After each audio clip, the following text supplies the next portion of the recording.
महाभारत का युद्ध खत्म होने के बाद पांडवों ने 36 सालों तक हस्तिनापुर में राज किया। पांडवों के राज के दौरान श्री कृष्ण और बलराम ने अपने शरीर का त्याग कर दिया था। ये सब देखकर पांडवों और द्रौपदी ने शरीर के साथ स्वर्ग जाने का निर्णय लिया। पांचों पांडव और द्रौपदी स्वर्ग जाने के लिए निकल गए, मगर यह सभी स्वर्ग नहीं पहुंच पाए और पांचों पांडवों में से बस युधिष्ठिर ही स्वर्ग के रास्ते पर चल पाए। और वहां जाकर उन्होंने देखा कि दुर्योधन जैसा पापी वहां पहले से मौजूद था। ऐसे में सवाल आता है कि पांडव हमेशा धर्म के रास्ते पर ही चले, फिर भी उनको स्वर्ग क्यों नहीं नसीब हुआ, और पांडवों में से सिर्फ युधिष्ठिर को ही स्वर्ग क्यों मिला? चलिए दोस्तों, जानते हैं आज के इस वीडियो में।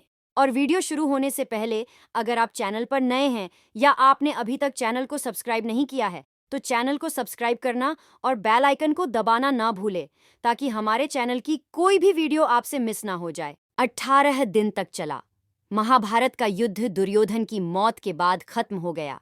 यह युद्ध इतिहास के सबसे बड़े युद्ध में से एक माना जाता है। दूसरी तरफ भगवान श्री कृष्ण का यदुवंश भी धीरे धीरे खत्म हो गया, जिसके चलते श्री कृष्ण के पांव में एक तीर लगने के बहाने वे अपनी लीला समाप्त कर चले गए। पांडव उस समय शान से हस्तिनापुर पर राज्य कर रहे थे। 36 साल तक राजसी जीवन बिताने के बाद पांडवों को यह भी एहसास होने लगा था कि धरती पर उनका काम पूरा हो गया है और पृथ्वीलोक छोड़ने का समय आ गया है। युयुत्सु को पूरे राज्य का जिम्मा सौंपने के बाद पांडवों ने अभिमन्यु के पुत्र परीक्षित को हस्तिनापुर का नया राजा घोषित किया और महर्षि वेदव्यास से आज्ञा लेकर पांचों पांडव द्रौपदी के साथ स्वर्ग की यात्रा पर चल पड़े। लेकिन स्वर्ग की इस यात्रा के दौरान अर्जुन ने अपने गांडीव धनुष और तरकश को नहीं छोड़ा था। यात्रा के दौरान पांचों पांडव कई नदियों, पहाड़ों, समुद्र की यात्रा करते हुए लाल सागर पहुंचे तो वहां अग्निदेव प्रकट हुए और उन्होंने अर्जुन से गांडीव को छोड़ने के लिए कहा, क्योंकि उनका काम अब पूरा हो चुका था। अग्निदेव को गांडीव और तरकश देने के बाद पांडव अपने मार्ग में आगे बढ़े, जहां एक कुत्ता भी उनके साथ साथ चलने लगा। जब पांडवों ने उस कुत्ते के आने की वजह जाननी चाही, तब युधिष्ठिर ने बताया कि यह कुत्ता उनका वफादार है, इसलिए उनके साथ चल रहा है। इसके बाद पांडवों ने पृथ्वी की परिक्रमा पूरी करने की इच्छा से उत्तर दिशा की ओर यात्रा की। उत्तर दिशा से पृथ्वी की परिक्रमा करने के बाद केदारनाथ में भगवान शिव ने पांडवों को दर्शन दिए और उन्हें स्वर्ग का रास्ता बताया। रास्ते में आगे चलते वक्त पांडवों ने बालू यानी रेत के समुद्र को पार करने के बाद सुमेरु पर्वत के दर्शन किए। आगे चलकर बद्रीनाथ के पास सरस्वती नदी को पार करना द्रौपदी के लिए मुश्किल हुआ और इसलिए भीम ने एक चट्टान को नदी के बीचों बीच डाल दिया, जिस पर चलकर द्रौपदी ने सरस्वती नदी को पार किया। कहा जाता है कि माना गांव में सरस्वती नदी के शुरुआत में आज भी वह चट्टान मौजूद है, जिसे वर्तमान में भीमपुल के नाम से जाना जाता है। थोड़ी दूर चलने के बाद द्रौपदी एक जगह लड़खड़ाकर गिर गई, जिसे देखकर भीम ने युधिष्ठिर से पूछा कि द्रौपदी ने आज तक कोई पाप नहीं किया, फिर उसके साथ ऐसा क्यों हुआ? इसके जवाब में युधिष्ठिर ने भीम से कहा कि द्रौपदी हम पांचों भाइयों में सबसे ज्यादा प्यार अर्जुन से करती थी और इसीलिए वह स्वर्ग पहुंचने से पहले ही लड़खड़ाकर गिर गई। यह कहकर युधिष्ठिर ने द्रौपदी को देखे बिना अपनी यात्रा जारी रखी। थोड़ी देर चलने के बाद सहदेव भी गिर गया। तब भीम ने युधिष्ठिर से सहदेव के पाप के बारे में पूछा। तब युधिष्ठिर ने कहा कि सहदेव को अपनी विद्वत्ता पर घमंड था, जिसके चलते वह किसी को अपने बराबर नहीं समझता था, इसीलिए सहदेव की यह दशा हुई। इसके बाद आगे चलकर नकुल भी गिर गया, वह भी अपनी यात्रा पूरी नहीं कर पाया। जब भीम ने इसका कारण पूछा, तब युधिष्ठिर ने कहा कि नकुल को अपने सुंदर होने पर बहुत घमंड था, इस वजह से वह भी स्वर्ग नहीं पहुंच पाया। थोड़ी आगे चलने के बाद अर्जुन भी गिर गया, जिसका कारण बताते हुए युधिष्ठिर ने कहा कि अर्जुन को अपने पराक्रम और युद्ध कौशल पर बहुत घमंड था। उसने कहा था कि वह एक ही दिन में अपने सारे दुश्मनों को खत्म कर देगा, लेकिन ऐसा नहीं हुआ और यही कारण है कि आज उसकी यह हालत हुई है। सभी भाइयों के पापों का हिसाब देते हुए युधिष्ठिर उस कुत्ते और अपने भाई भीम के साथ आगे बढ़ते जा रहे थे कि तभी एक जगह भीम भी गिर पड़ा। भीम के पूछने पर युधिष्ठिर ने भीम से कहा कि तुम खाते बहुत थे और अपनी शक्ति का झूठा दिखावा करते थे, यही कारण है कि तुम आज इन हालातों में हो।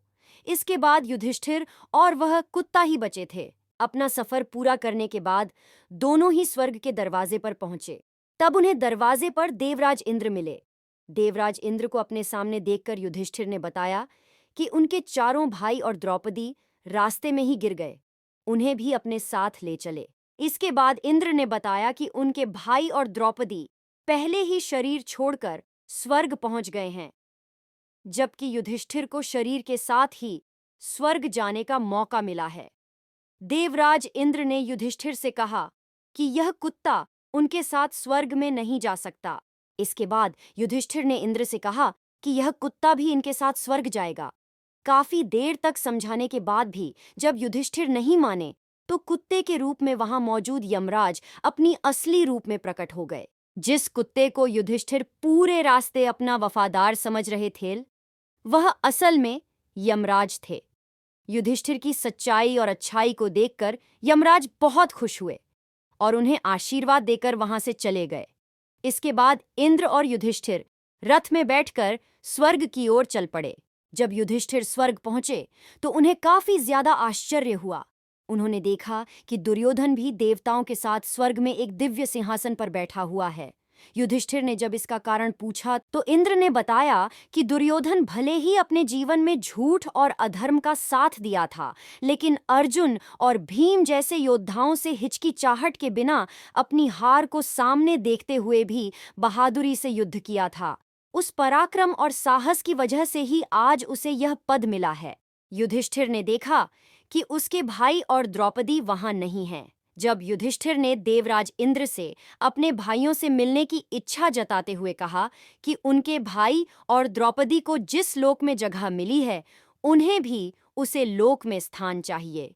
इसके बाद देवराज इंद्र ने युधिष्ठिर को एक देवदूत के साथ भेज दिया। देवदूत के साथ चलते चलते युधिष्ठिर एक ऐसे रास्ते पर पहुंच गए जहां बहुत अंधेरा था। चारों तरफ से बदबू आ रही थी, ऊपर गिद्ध मंडरा रहे थे और उनके आसपास पड़ी हुई लाशें थीं। रास्ते की मुश्किलों से तंग आकर युधिष्ठिर ने देवदूत से पूछा कि इस रास्ते पर आगे और कितनी दूर तक चलना है। इसके जवाब में देवदूत ने कहा कि दरअसल वह 80 पुत्र नाम के नरक के रास्ते पर हैं। देवदूत ने बताया कि देवताओं ने उसे आदेश दिया है कि जब आप चलते चलते थक जाएं तो मैं आपको वापस ले जाऊं, इसलिए अगर आप थक गए हैं तो वापस चलिए। वापस जाने के लिए मुड़े तो वहां पर दुखी लोगों की आवाज आने लगी जो उन्हें वहीं पर रुकने के लिए बोल रही थी। युधिष्ठिर ने उनका नाम पूछा तो उन्होंने अपना नाम कर्ण, अर्जुन, नकुल, सहदेव, द्रौपदी और भीम बताएं। यह सुनकर युधिष्ठिर ने देवदूत से कहा कि तुम लोग वापस चले जाओ, मैं अपने भाइयों को छोड़कर कहीं नहीं जाऊंगा। देवदूत ने यह बात स्वर्ग पहुंचकर इंद्र को बताई। कुछ देर बाद देवराज इंद्र खुद उसी जगह पर पहुंच गए जहां युधिष्ठिर मौजूद थे। जब युधिष्ठिर ने देवराज इंद्र से पूछा कि यह सब क्या है, तो देवराज इंद्र ने बताया कि तुमने अश्वत्थामा की मौत की झूठी खबर देकर आचार्य द्रोण का वध कराया था।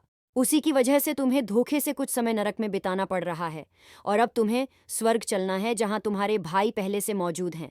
इसके बाद युधिष्ठिर ने देव नदी गंगा में नहाकर अपने मानव शरीर को छोड़ दिया, दिव्या रूप धारण कर लिया और उसी रूप में स्वर्ग पहुंच गए जहां अर्जुन, भीम, नकुल, सहदेव उनका इंतजार कर रहे थे। युधिष्ठिर ने देखा कि वहां उनके भाइयों के साथ श्री कृष्ण और द्रौपदी भी मौजूद हैं। युधिष्ठिर ने देखा कि भीम वायु देवता के पास बैठे हुए थे, कर्ण सूर्य के समान तेज धारण किए हुए थे और नकुल, सहदेव अश्विनी कुमारों के साथ बैठे हुए थे। इंद्र ने युधिष्ठिर को बताया कि द्रौपदी का जन्म श्री लक्ष्मी के अंश से हुआ था। अपने सभी अपनों को स्वर्ग में देखकर युधिष्ठिर खुश हुए। तो दोस्तों, ये थी पांडवों के स्वर्ग जाने की कहानी। दोस्तों, आज के वीडियो में बस इतना ही। उम्मीद है आज के इस वीडियो में कुछ नया सीखने को मिला होगा। अगर आपको यह वीडियो पसंद आया तो वीडियो को जरूर लाइक करें और अगर आप इस चैनल पर नए हैं तो जाने से पहले चैनल को सब्सक्राइब करना ना भूलें।